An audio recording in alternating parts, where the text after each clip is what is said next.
So we have to learn the terrain too. And I've been asked, and I used to talk about this a little bit more, and I don't talk too much, I guess because I've already said it a couple times, but, only certain people might be really interested. But to me, knowing about the soil that's underneath your feet and what you're standing on and who possesses it and who controls it is very, very important. And I've been asked to kind of lay out for at least the public lands, and I'll do this very quickly, and I want to get into a little article about something that kind of shows us that people in history haven't been really free, but there are one type of people that have been for a talent. So there's a lot speaking to who I'm speaking to here, the miner, the mineral estate grantee, as I call him, underneath the acts culminating in the 1872, the Act of 1872, granting certain minerals to those that would find valuable mineral deposits thereof. It doesn't mean to be gold. It can be any mineral that can be described as a valuable mineral deposit. And this brings on a condition called what's understood to be public domain. Now, I've been asked to define public domain or describe public domain, public lands versus public domain, and I just suggest everyone instead. I've already written about it in a number of places. One of the main places you can find a nice, concise description is go over to JeffersonMiningDistrict.com, or just type in SWOMA in a Google, and that'll get you over to the Mining Association. And I want you to look for something called down to the left-hand side of the list on the upper quarter. It's an executive summary. It's the federal authority over public lands in the state. Look around for that document. And then there's a definition between the difference between public land and public domain. And this is very critical to understand because this is also what happens in your lands that you own.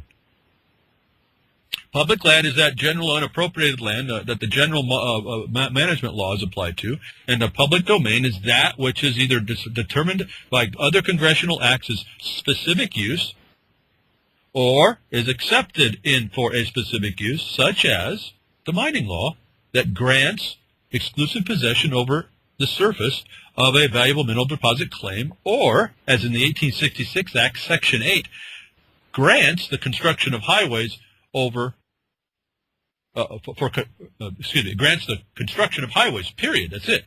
No other express restrictions. Very fascinating and open grant. So I just wanted to explain. I used to do this a little bit before, but I want to go through again because you can then analyze property for this. You see servitudes, and legal servitudes kind of work the same way as putting layers of regulation over the top of your land. In other words, these layers act as maps, remapping the terrain. And if you find yourself in one of those labyrinths, you have to follow that labyrinth, or understand to get on top of the walls and look around and say, oh, wait a minute, I'm not supposed to be here. And then you have to analyze how to get to the place where you belong, which is really at the bottom, the base layer of the soil. The soil that's been disposed by Congress under its authority is public domain. So I talked to this thing I created called the Public Lands Layer Cake. And I won't go really deeply more than to go a basic discussion so you understand where administrative authority starts and where it must stop, and where administrative authority can be conditioned, and to where it may not, where the full authority of the administration must cease. Now, under the FLTMA, which is the Federal Public Land, this is Public Land Management Act, not Public Domain Management Act. So terms in law are specific. Terms in legal are specific even more. Black is white, white is black, green is red. You can do all kinds of stuff in legal. But this is not what we're talking about. We're talking about the soil, so they got to mean that has to be the same. It's public domain. Anything that's disposed is disposed public domain. The mining law specifically says that certain minerals in the public domain are granted. Public lands are all the lands that are in general management that the government owns that may include other layers of management authority. So let me go through this public lands layer cake quickly so you can understand really what we're talking about. And those of you that are in town, consider any new layer as a new layer of code that's been placed to regulate a property above the base layer that the patent issued upon. The patent is untouchable here. If you stay be an assignee or an heir to the patent, all these other layers cannot touch. The layer above cannot touch the layer below in authority. So the public domain is the disposed to private use, typically, even if that private use is to all the people. That's the highway is all the people. That's a usufruct. Usufruct. I didn't cuss. You know, we try to keep the language at a high point here on this broadcast. But it's a USURFCT, FRUCT, excuse me, usufruct. And it's a right to use without a right to possess. And it's a right in common with everybody else. That's what a highway is. In other words, nobody owns that land, but it's dedicated nonetheless to all to using it as long as there's no obstruction. In fact, no one has the right to obstruct. So the public lands layer cake starts out, the base layer with all the disposed lands of the country are public domain. Everything that's disposed and granted away. Even mining claims that are certain minerals that are presumed permanent until the miner decides not to. The next layer is, in general, called the public lands. Public domain and then public lands. Now, public lands can be further designated as with other names that build on top of what public land, that have their distinct administrative authority that has typically been delegated to the agencies, in particular, really for disposal and management, particularly to the Secretary of Interior, the Bureau of Land Management. However, there's been some reservations that have been made that we know those as forest reserves or national forest system lands, as the current vernacular is. And you know they're thieving your land when they use that term to take up your roads, and they say it's national forest system land roads or forest system roads or forest system land. That's a theft by administration authority. No authority at all, actually. But so let's go. We got public domain, public land, and the layer right above that is any other layer that's subdividing the authority. You have on the public land above is another type of land called acquired land. That's where the United States goes back to a patent interest and actually purchases it. You see this in the Menard Run case in 2009, where the Forest Service, the government appropriated money for the Forest Service to buy the surface rights from the mineral entryman, or the mineral landowner back east now. This is a back east law, and this is a very fascinating case because it explains the limited power of the government being only one, even where they own the title by acquiring it by purchase, to that of a normal property owner. There's another federal land that's public land that's described as a federal land. Federal lands are split estate lands where they have granted part of the land away. And typically, this is the Homestead Act, where a stock raising act, where you got the surface only. The agricultural entry got the surface, but the minerals were always reserved forever. And so that's a split estate land, and that's under different management authority. Then you have the lands that are to be disposed, that are mineral in character, but are disposable lands. Those are under a different provision of law to be managed. Those are mineral lands, but they're not granted lands. And so you find these different types of lands. They're all distinct, and you have to keep track of them. And when the miners come in, they come in on the public domain. The highways are in the public domain. Not even the agencies can step down to step on it to control it. The SUWA case proves that to us. They can take a monitoring of that, but they can't regulate. And yet we allow them to do so because we remain silent. Stay tuned. Continue on. Historic story about miners in D3. AG is a symbol for silver on the periodic table of elements. Silvercoins.ag is the web address for helpful information about silver coins and silver bullion rounds. Silvercoins.ag features articles about the history of silver coins, factors in grading silver coins, and useful information for buying silver coins online. Silvercoins.ag is a great resource for the experienced buyer, anyone just starting to buy or collect silver coins, or friends and family interested in buying silver coins as gifts. Silvercoins.ag links you directly to popular online retailers and auctions so that you can quickly see what is available, compare prices, and purchase in a quick and secure environment. Plus, you help support this broadcast. So whether you're interested in buying one coin or 1,000, Silvercoins.ag is the web address to visit. That's Silvercoins.ag.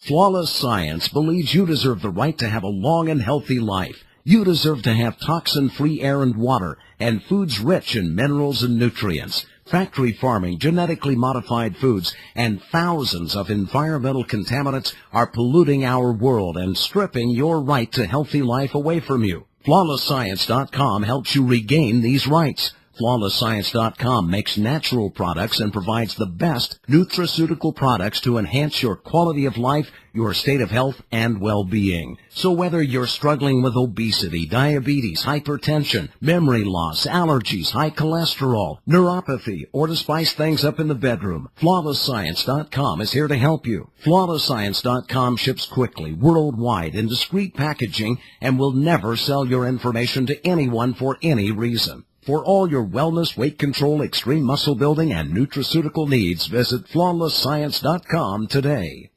Introducing the world's first and only Swiss Gold Savings Plan, specifically designed to be simple and affordable for families worldwide. This is the best way to trade rapidly depreciating paper money for gold. Our product is 999.9% fine Kinnabar grade gold ingots, refined in weights as small as 1/2 gram and embedded into a protective card. Finally, everybody can afford to protect themselves with gold. And, best of all, you now have a zero-cost, zero-obligation, once-in-a-lifetime golden opportunity to earn true wealth by sharing this plan with others. Until now, available only to the Europeans, the program has just opened in the U.S. and Canada and is experiencing explosive growth. When you have everything to gain and nothing to lose, you owe it to yourself to at least check it out. For full details, please go to www.swissgoldbythegram.com or click on our banner ad on the oraclebroadcasting.com website. They say timing is everything, and your timing is perfect. Hey America, it's your old friend W here. Do not tune into Truth Frequency Radio with Chris and Sherry every Saturday at 10 p.m. Central here on Oracle Broadcasting. Otherwise, the terrorists win.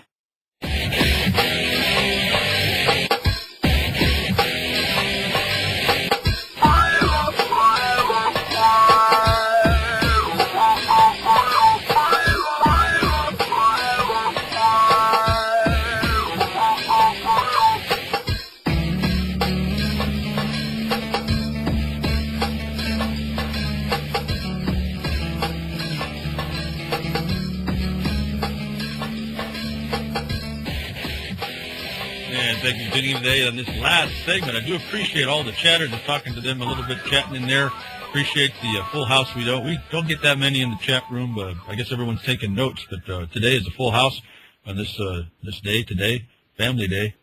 Very special for those of you that can do so. I do absolutely support that. We have to get together with each other, because outwardly it's not going to happen. And TalkStream Live, fascinating technology. We've been doing very well today. I appreciate that everybody tunes in and can do that as we move through some things. Again, so much to talk about. I choose what I choose just as a guess, and I hope that it fills the need. And as we move along, again, little bits in here and there, it sometimes is not so consistent and coherent. But hopefully, I drop the dots down and you start connecting them, because I can't do that for you either. There's just not enough time. But I do appreciate that you are hanging in there, and I can only presume that you are connecting the dots. I have a couple emails of people contacting me saying that they are doing what they can. You know, they're doing their own podcasts. They're getting their own network set up, or they're getting their own slots on networks. They're getting the word out. They're going downtown, and they're doing what they have to do. They're learning with this stuff. Like,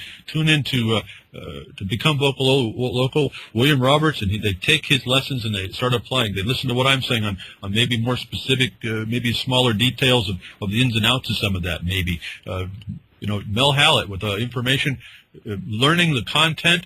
Don't just be an entertaining host that sits and entertains you, but actually tries to engage the information and works with it, because we need to have stuff that we can work with. Well, some of the things that interested me about mining, as I got more into it, was the nature of the miner. And it's interesting. In a way, this is very sad to me, but it's a historic lesson that I don't think we've learned yet. And we see the miner he's stepping up. He's starting to stand. He's starting to learn what he needs to learn. I've learned 6 years worth of this focused energy of figuring out what the heck went wrong and why are they beating on us, but realizing now in history, miners were never really beat on, and that if these people are beating on miners, that we are in a very dire condition. Not that it's a fear, folks. This is just something, you are in a fight. You better defend yourself. And I've been in those situations a couple times in my life, for as peaceful as I try to be, there's just sometimes you just got to defend yourself. You don't let someone take advantage of you or your loved ones. And I've paid a pretty hefty price a couple times to do just that. And I'll tell you, it was worth it. Not that I calculated the worth before. You're just responding. But this is the time we have to respond.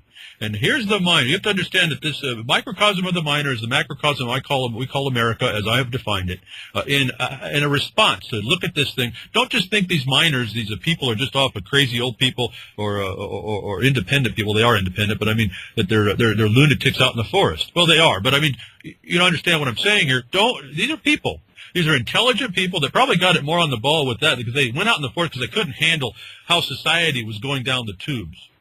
And you know, when you look at it, they went right to the soil, right to the land, right to the wealth, and they just want to be left alone and do their thing. And then now they're getting beat down. Now listen to this. I want you to listen to this because it explains how free miners have been historically. And I'm telling you that this says something about a society who beats down on miners now, who wants to even control that. And there's reasons for it. Regal ownership of the free miner. Mineral wealth and mining itself from the earliest history has been a function of the royalty patrimony. The reason for this is simple. Metals were used for legal tender to adorn the ruling class and to equip armed forces. The rules for minerals exploitation were thus tightly controlled by the sovereign, and frequently miners only skimmed the cream of the ore deposits exposed at the surface. Exploration and systematic development did not exist as metallic wealth was only a crop to be gathered and not a mineral occurrence that could call to before a systematic search. Because of the nature of these regal ownerships, little concern was ever expressed over the boundaries of such mineral deposits, or for that matter, the welfare of the miners working the deposits who were often convicts or slaves. Outside the civilized world, however, mining, outside the civilized world, listen folks, however, mining and metallurgy were recognized as rare skills, and tribes with the knowledge slowly came to fill the popular demands for metals and metallic products by Bronze Age consumers. The catalysts of these circumstances were the merchandise of the Eastern Mediterranean, the Phoenicians from their base in northern Canaan, and stimulated a far-flung trading network and created market outlets that brought a system of trade with peoples outside of what was then considered civilization. Are you understanding? I get to the point. Civilization is not really a good thing, and yet we have been fed that it is. The mineral-rich areas of the Mediterranean, Thrace, Attica, and a shout out to Atticus, QD. That was a cute little puppy that was given as a gift. Thank you to my listeners for those things. I do appreciate that. Attica, the Greek islands, Cyprus, Carthage, and southern Spain were visited or colonized by the Phoenicians in their efforts to obtain sources of metals for trade. This fostered the idea for private production of metals for commerce rather than for the traditional royal prerogatives. Gradually, two distinct legal structures developed based on the means by which a mineral resource was acquired. If this resource had been acquired by conquest, the conqueror would force the subjugated people to work the existing mines within the newly acquired territory. Folks, just redefine that as civilized, by conquest and slavery. The laws related to these existing mines were therefore first concerned with ensuring that the monarch got his or her due from the production from this royal interest. On the other hand, where mineral production was dependent on the ingenuity and talent of individual miners to find new mines and place these mines in production, the legal system typically afforded miners special privileges. The privileges included both the right to move freely without being tied to the land, together with rights to acquire real estate and freedom from many other obligations normally owed to a monarch. This concept of the free miner and the development of the laws and customs associated with this concept can be found in the earliest ages of metalworking. And you know, folks, that just, in some regard, my spirit becomes saddened when I read that. That tells us people all over history and through time have been slaves. And we see this in the example of the free miner. outside of civilization. All of civilization appears to be defined as a slavery of some sort to some sort of monarch, by whatever governmental structure it is.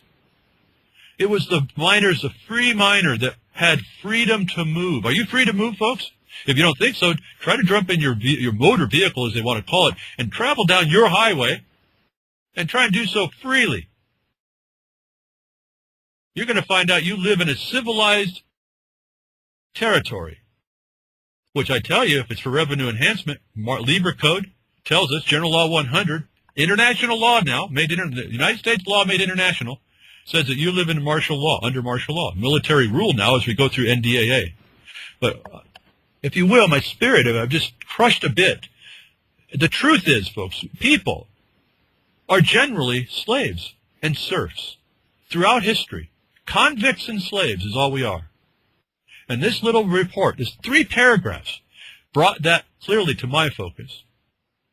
That miners, because of their special talent to go get what the monarch needed, were given freedom to move about and go find them. And then they found out that if you keep them as slaves, they won't produce. They only skim the surface. And if you give them the land, the real estate, and you leave them actually free to development, they will actually do better for your society and help support those other slaves in the civilized society. Is your society civilized, folks? Are they beating down on the miner in the United States of America despite the grant? Consider these things. Enjoy your families. Thank you for tuning in today. I'm Hal Anthony. Well, that's another lesson. I hope with today's information you can take it to those that misbehave. From behind the woodshed, leaving his mark on the beast, this is Hal Anthony. Till next time, journey with purpose.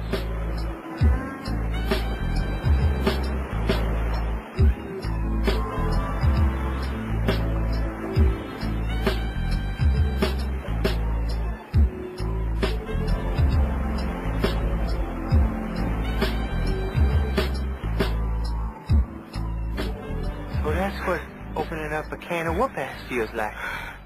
Son, I just opened a whole case of whoop-ass.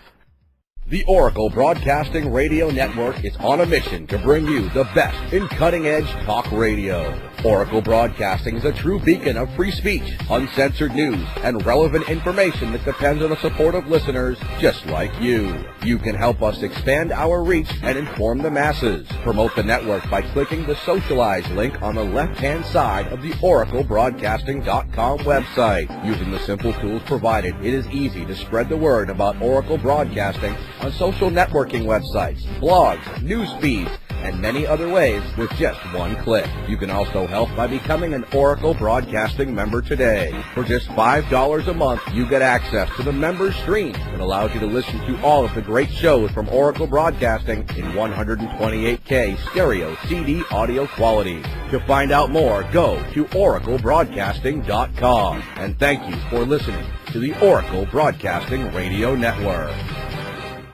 We all know that Berkey Water Purification Systems are the most trusted name in water filtration. As an authorized Berkey dealer for over 6 years and serving thousands of satisfied customers, the Berkey Guy offers amazing specials for Berkey Water Filtration Systems. The Berkey Light Systems include a set of self-sterilizing and recleanable black purification elements that purify water by removing chlorine, pathogenic bacteria, cysts, and parasites to non-detectable levels and remove harmful chemicals such as herbicides and pesticides. Order the Berkey Light System today, complete with 2 black Berkey elements for only $231, and the Berkey Guy will ship your order free of charge. With the purchase of a Berkey Light, the Berkey Guy is also offering a set of fluoride and arsenic filters for only $39.99. That's over 30% off the retail price. Call the Berkey Guy at 1-877-886-3653. That's 1-877-886-3653. Or order online at GoBerkey.com. That's GoBerkey.com today. Does ordinary talk radio give you the laws? This ain't your daddy's talk radio. OracleBroadcasting.com. The Oracle